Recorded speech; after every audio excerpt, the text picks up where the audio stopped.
2022-yilda ishlab chiqarilgan Gentra avtomat korobka mashinasi hozirgina kelib qoldi akalar. Ko'rsanglar bo'ladi. Holatlari ancha yaxshi, metan gazlari bor.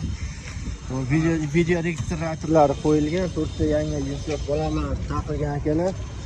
Mashinaning holatlari juda ham chiroyli, kraskalari toza, yurgani 112 ming kilometrda bosib o'tgan.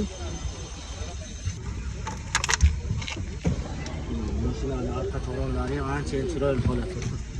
Mashinaning ichki salon qismlariga keladigan bo'lsak, ancha yaxshi holatda, akkuratni haydalgan. Kalti o'zida bo'lsa, probegini birgalikda 12 ko'rib o'tamiz. 117 ming kilometrda bosib o'tgan, monitorlari bor, video registratorlari, navorotlari qilingan. Xo'p, narxini bozor 130 millionga so'rashibdi. Berishmoqda 130 milliondan tepasiga kelishadigan joyi bor ekan. Qo'shimcha ma'lumotlar uchun egasining telefon raqamlarini yozib qoldiramiz. Batafsil ma'lumotlarni so'rab olishlaringiz mumkin.